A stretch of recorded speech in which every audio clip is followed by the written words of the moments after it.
What's going on, everybody? Charles, and we are finally finished with phase one of the new shop build. What do you guys think? How awesome is this? In the last update that we did, there was just framing up and no insulation, no garage door, no electricity, none of that. And we are basically done with the first phase. Now, what I mean by the first phase is, well, basically initial construction. Phase two is going to be next, obviously, and that's going to be a lot of fun too. That's where we install the lift, we deal with the floor, we get equipment, and we finally start working on cars, which of course is the whole point. So clearly a ton happened from that last update until today. We're going to talk about all that, including what all this cost, a couple of things that if I had to do it all over again, I'd probably do differently, and of course point out some of my absolute favorite things of this new build. So this was roughly a 10-week build from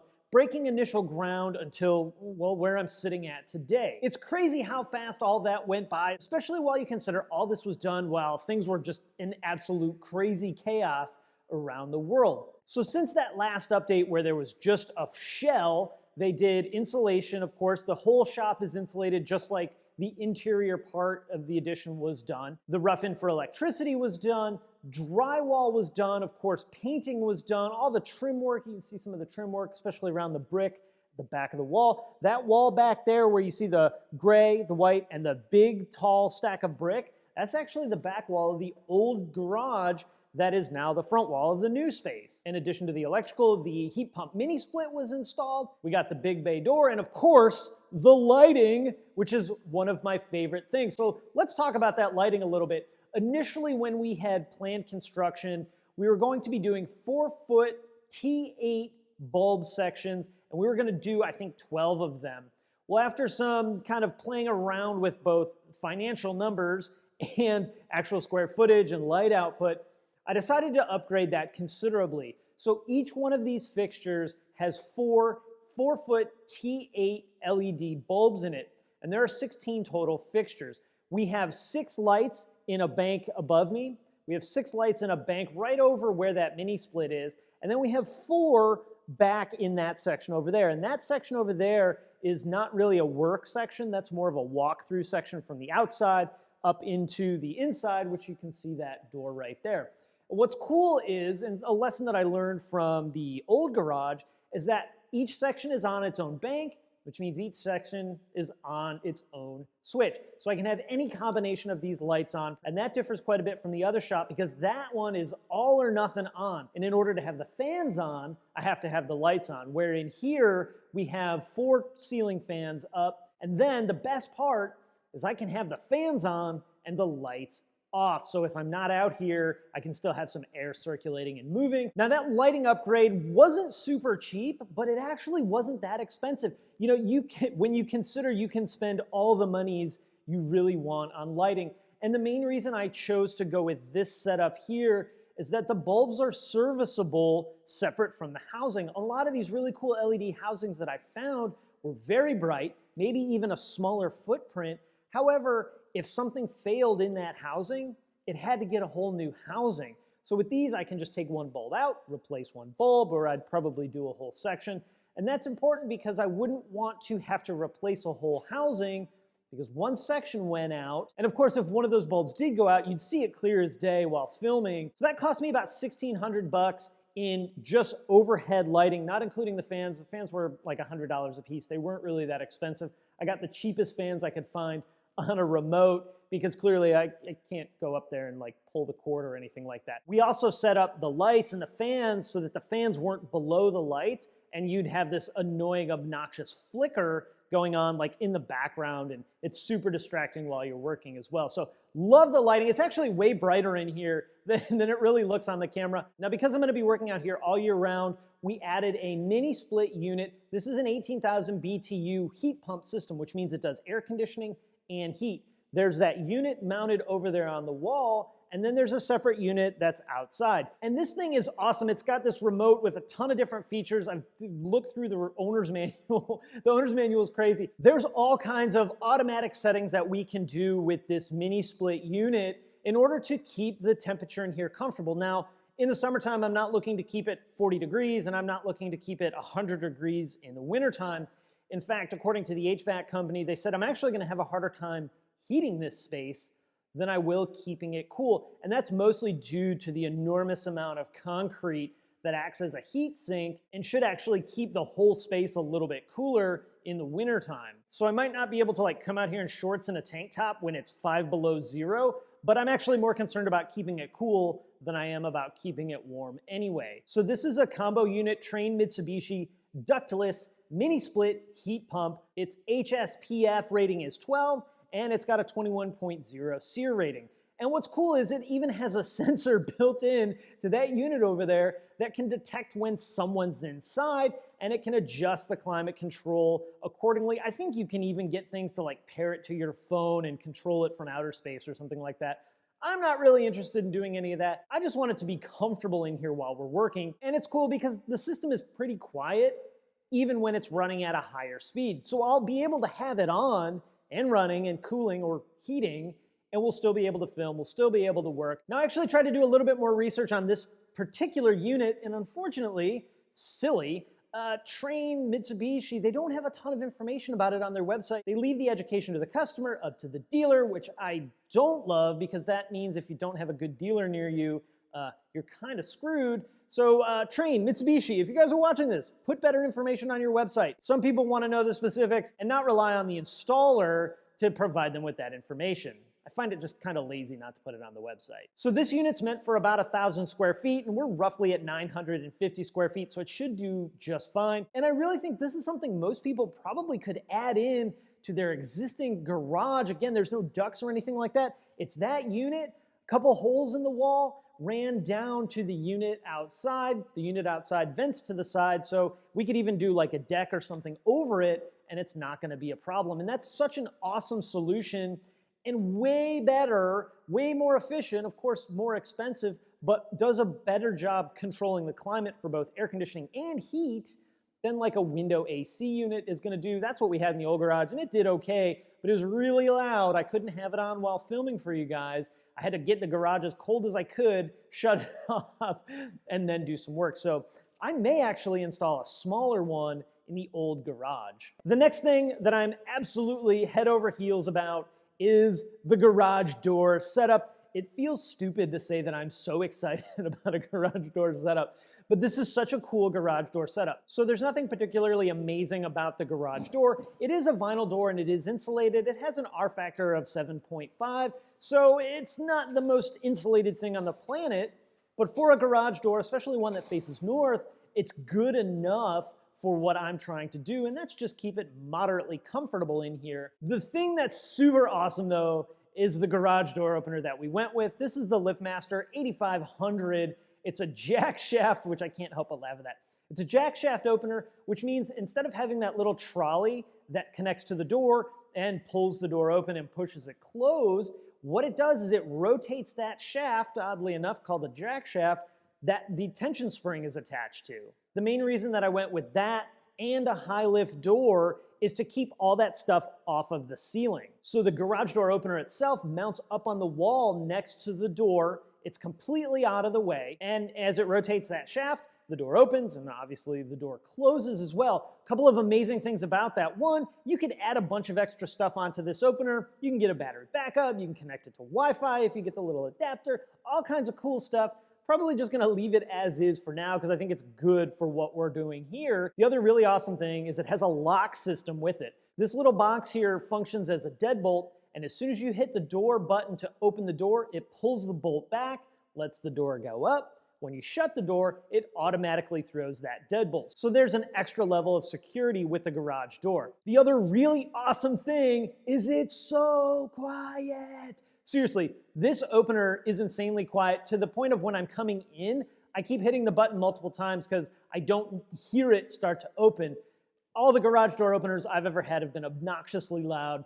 This one is almost silent. In fact, you just hear the door moving really more than the opener and the motor and all that stuff going. And of course, I had to go with the high lift door. So the door is about 12 feet off the ground. This should eliminate, I say should eliminate any possibility of having a garage door and vehicle hood encounter, at least hopefully anyway. Boy, if I hit a car with this garage door, I have made a very, very, very dumb, lazy mistake. So hopefully we won't have to worry about any garage door damage or any Miata hood damage with this high lift door. And really all that stuff wasn't that much more expensive. I'll tell you, the thing that cost the most out of all this stuff, like the opener's a little bit more expensive. The labor was a little bit more expensive to have it installed. It's the high lift sections. They said it's like $9 a foot or something like that, or maybe it was even $9 an inch in order to add these high lift tracks. So if you're planning on doing that, the opener's not bad. It's that high lift track piece that does add quite a bit of cost. Now, a couple of other add-ons that we did that we weren't really planning on doing right from the start. I went ahead and added, of course, the water outlets here on the inside so we can wash cars. There's one right around on the outside. We also did the utility sink. Really happy I went with that. So good call on that suggestion from you guys to put the utility sink. It's just on the other side of the yellow car here. And I think that only cost me like an extra $500 for all the piping, the rough-in, the installation, the sink, the faucet, and this cool cover that I didn't even know they made for it, and it's probably just gonna lead to collecting junk, but it was neat, so we have the cover for the sink. I'll probably end up putting like a medicine cabinet or something over it, and that's where we'll do our first aid kits and things like that. That kind of stuff we're gonna hold off until phase 2. A lot of you guys have asked, hey Charles, what are the dimensions here? So the shop is about 950 square feet. It's roughly 36 feet wide, and it's roughly 30 feet deep on the deeper part, and then where that little cutout back here is, near where the stairs and the door are, I think that's right around 24 and a half feet, give or take. Either way, it comes out to roughly 950 square feet, and we have about 13 and a half foot ceilings. So as plenty of you have said, lots of room for activities. So all in all, this has been an amazing process. It went so fast. Despite the world having gone crazy during the time, I'm actually kind of thankful it happened at that point in time. One, it kept people working, which I'm a super big fan of.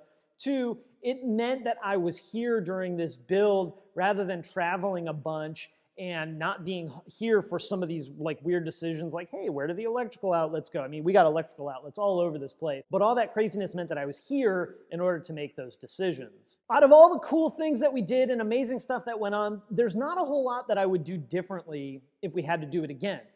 The only thing where I'm like, ah, man, I wish we would have done it the other way, is there's a small door to go in and out of the shop, and it opens into the shop, which I actually think is probably more of a normal flow for a space like this. You open in, you walk through, you come into the inside, you do the same thing, you open in and walk through.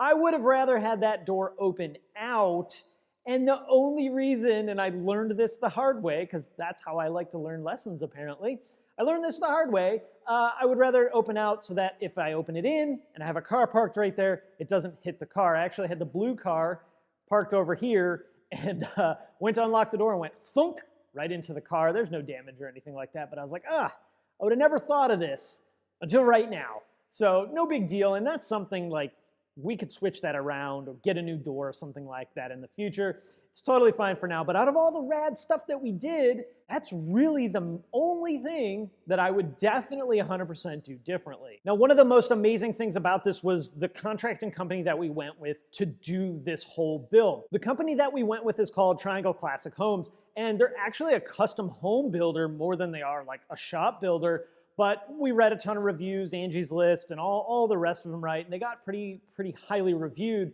But what was awesome is that when they came here to start talking about the process, they were very upfront. They said, Charles, I think this is roughly what it's going to cost. Is this something you're prepared to do? I'm like, yeah, that's kind of where we expected to be. He was very upfront, both Carl and Ralph. Hey, here's about how much money we're going to make on this job. And I think that's a turnoff to a lot of people, but I think it's good. Look, if these guys aren't making money, they're not going to be in business very long. Right? So the fact that they were upfront with, hey, we're going to make money on your job, I actually like. Either Carl or Ralph, the two owners, one of the two of them was here every single day that there was work being done, which, I mean, I don't know what more you could ask for from a contractor than like they're here every day orchestrating all the pieces going on. I mean, we had multiple teams working a lot, drywall, electrical, insulation, right? Working together and amazing, amazing, amazing things. So I can't really say enough awesome things about those guys. I'll link them up if you want to check them out. I'm hoping that this shop makes it onto their website at some point. So Carl and Ralph, if you're watching, be sure to put like some of this stuff on your website. All right, let's talk about the damage. The question you guys all have, how much did all this cost? There's a ton of you out there that are, Charles, I want to build a shop just like this. It's so awesome. And guys, I agree. This has been many, many years in the making. And it was not cheap, but I couldn't be happier really with the money that we spent. So outside of the extra stuff that we added, like the sink, $500, the lighting, $1,600, the extra for concrete, $2,000, something like that. The fans, $400. The drains, $600, $700, something like that. The overall build, which includes the 950 square foot shop, includes an 11 by 11 office for me. It includes 3 different closets and a bathroom, was right at $127,000. If you've recovered for your mini heart attack that you just had, believe me, I'm with you. This was not cheap. However, out of all the options that we had for expanding my workspace, this really ended up being the best. We looked at all the options, right? Buying a facility, renting a facility, moving so that I could build something differently on a property. We looked at all of them. We looked at all of them for a long time, like 3 years this process has been going on to try and figure out what the best one was. And what ended up pushing in this direction was I found a really cool shop. It was about 1,800 square feet, basically a warehouse with an office and a bathroom.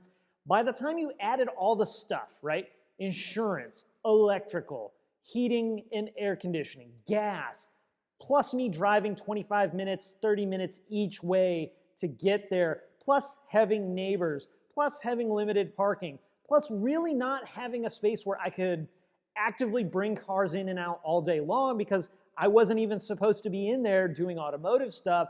That was going to be like $2,300 a month. And in the area, that's really the most affordable per square foot that I could find. So what we did is we figured, hey, look, if we're going to spend this amount of money, how many years of rent does this cover? And it was like 3.5 years of rent, and I've paid the same amount of money, and I have to sign a 5-year lease, and at the end of the lease, I have nothing to show except I have to move all my stuff out. So this was really overall the best use of time, resource, and everything that we could find. You're also probably thinking, Charles, that is an insane amount of money for only 950 square feet. I totally feel you. And there are things that we could have done to save some money. Keep in mind that everything we did was a very calculated decision based on what we wanted, what we needed, and a budget. It would have been amazing to build a 10,000 square foot shop and have it complete, right? That would have been outstanding. I don't have the budget for it, and we couldn't do that in the space that we're in. So all these choices were a compromise with what we had to spend, and what we really need from the space. And all in all, I think it's going to work out awesome. The video and the production is going to be so much better. This is over twice the size of the old space that we were working in. Not only that, I still have the old space. So the old space is going to be a little bit of car storage, a bit of parts storage and tool storage. We also have the outside storage facility that we're going to be storing some non-essential parts. I'll probably leave like the press out there as well because it's legit like just around like 10 feet from where I'm sitting right now. So initially it's like, wow, that's a ridiculous amount of money, or wow, YouTube must be nice, or wow, that's really YouTube paying the bills. Keep in mind the financial side of this is actually about 7.5 years in the making from where we were, our old place that we lived, to moving, to building this facility has been a lot of years in the making, a lot of dedicated saving, a lot of hardcore saving, a lot of, I don't want to say going without, but a lot of niceties that I think a lot of people would have that we put off so that we could do stuff like this. So what I want the financial takeaway from this for you guys to be is not that it must be nice to be Charles, and I won't lie, it's pretty awesome, is that hard work, smart saving, smart spending, smart investing, you can do something like this too. It's not going to look the same as what we did. It's not going to be identical, but it's going to be your thing. And that's what I want the motivator for you to be. So if you guys are considering, hey, I'd love to build something like this, it can be done. It doesn't happen overnight. Sometimes it looks like I'll never be able to achieve that. Trust me, stay disciplined, and you will get there as long as you're putting in the work and keeping that discipline, which is way harder to do than it is to say. All right, so let's talk about what phase 2 is going to be. Phase 2 is going to be so much fun and way more active on my part. You know, when we had this initial thing done and we figured out what we wanted and we agreed with the build with Triangle Classic, I had budgeted time-wise for myself to be traveling a ton. Going back, there's a lot of this stuff that we probably could have done. I could have done myself, like do the sink installation or do the flooring or paint, things like that. But I had planned to be traveling a ton and to be gone most of the time. And what I didn't want was this 11 or 12 week project to be an 11 or 12 year project. Plus I hate painting, so I'd much rather have someone else do it for me, and I could do things that I actually enjoy doing, like making videos for you guys. But with phase 2, I will be heavily involved. It will all be on these shoulders right here for the most part. We're looking at a handful of big things, right? And the big things are gonna happen first. First and foremost, the next thing is gonna be the lift. The lift is gonna go roughly where the two Golf R32s are at. We're gonna have it probably 3.5 or so feet off the wall, off this wall behind camera here, and that should give plenty of room to drive the car in, to have the car up without worrying about the garage door, to either pull it straight in, flip it around and back it in, depending on what we're doing. If we're pulling an engine, I'll probably back it in so there's more room on this side. If we are just doing normal, anything else basically, I'll pull it straight in. My goal with the lift placement is I want to get the lift in a spot where I can work all the way around the car, move cameras and lights all the way around the car, and still have enough room to park something basically where I'm sitting so that a car can be up on the lift and I can have one behind it and have enough room to wash the car. Even if I have to have the door open, it's not that big a deal. So the lift is on order. It should be here in the next week or so. I actually had it sent to the lift installation company. So they're gonna take it, they're gonna bring it here, and they're gonna install it. That saved me from having to rent a truck, having to go get it from the depot, having to install it myself, which is not hard. It's just a lot of big, heavy lifting, and it's something totally doable. I'll probably do a video on some tips for you guys if you want to install your own lift in the house. I think it's very much DIY-able, but the company that I'm using actually serviced the dealership that I worked at, so they're really great folks, and they gave me a pretty good deal on the installation of it. So I'm just gonna let them do that, and that'll just be one less thing I gotta do, and I can still document the process for you guys. After the lift is in, which is gonna be a bend pack, 10,000 pound, 2-post asymmetrical lift, what's cool is it's gonna match the mid-rise lift that we have in the other garage. Once that's done, we're going to move on to flooring. Now, flooring is a place where I have just been racking my brain on the right choice. Whether you're looking at epoxy or race deck tiles or porcelain tiles or carpet or nothing or ceiling or that Hellfire ceiling or whatever you're looking at, they all have pros, they all have cons, and they're all expensive, except doing nothing. That's like the most affordable one. Where I'm at is I've got estimates between $4,000 and $6,500 to have the floor done. These come with lifetime warranties, which is outstanding. It saves me from like days and days of work to do. Just product for like professional level product is $2,000. So it's expensive no matter what. While I like the idea installation-wise of the tiles, they are not without their downsides too. They're still really expensive, more than epoxy in a lot of cases. I'd have to install it myself, which is not a big deal, but then it makes things like dragging roll carts and creepers and jacks and putting it on jack stands, a car on jack stands, makes that all a little bit more challenging. Not to mention, if the whole idea is to protect the floor, if you have a tile, especially one with the opening in it, you spill something, you either don't clean it up and it soaks into the concrete, which then why bother putting anything down, or you have to pull that section of flooring up in order to get rid of it and get it cleaned up. So there's a lot of downside to all of these floorings. There's a million different companies that make this stuff. Honestly, the more I research, the more I educate myself on it, the less desirable a really nice fancy floor becomes. I don't want to spend $6,000 on a floor and then have to babysit a floor and worry that, oh no, I don't want to drop anything on it because it's going to ruin my $6,000 floor. That hurts my heart, and it's a garage, not a showroom, and that I want to make sure that we keep in mind, that we're not just building a showpiece here. There's work that's going to be done. The odds of something falling and hitting the concrete are very high. The odds of dropping a bolt and getting lost in the little flecks are 100%. So I don't want to spend $6,000 and in a year go, wow, I could have done a lot more with $6,000 for you guys than just have a pretty floor. I mean, I didn't spend $6,000 on this black R32. But anyway, once the floor is decided and completed, then we're gonna start putting storage and cabinets and things like that. This corner right here is where all the detail stuff is gonna go. It's easy access to the water spout, it's got electrical, and we have just this really cool little nook for shelving. I'm not totally sure with what I'm gonna do with shelving along the back wall. I want both tool storage and workspace and cabinet overhead and locker style storage as well, because I want the chemicals especially to be put away safe and sound. I want to be able to let the dog run around in here and hang out with me is basically my goal. And while we're working on the cabinets and toolboxes and bench setup, I have a handful of ideas, some including building a workbench, incorporating toolboxes into the workbench, maybe a couple of the lower end toolboxes as a workbench, which I think will be really, really cool.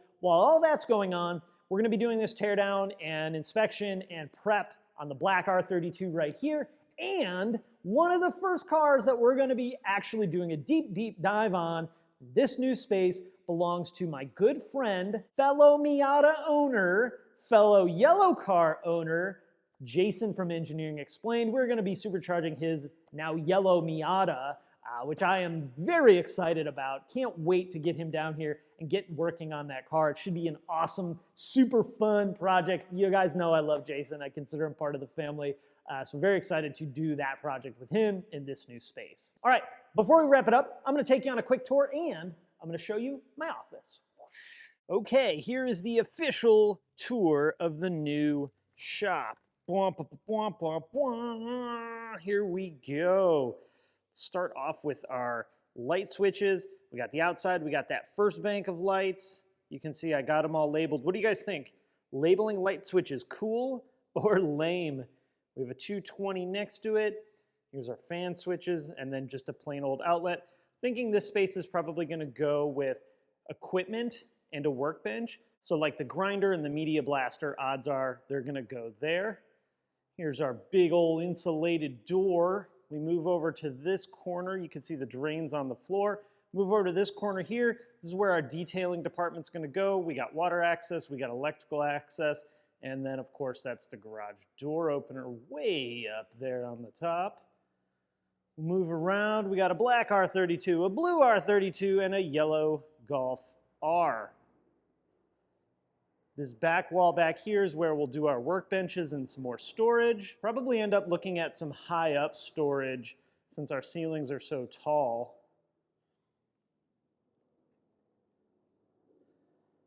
There's our sink with that really cool cover on it. Head up the stairs. One of the cool things they did was they added this little seat right here so you could sit down, put your shoes on, take your shoes off. It makes me feel like a little Mr. Rogers action going on right there. As we move inside, all this is part of the new space. A couple of vintage Porsche advertisements there. Here is the bathroom. It weirdly looks like a bathroom with a cool Spectrum car poster, of course.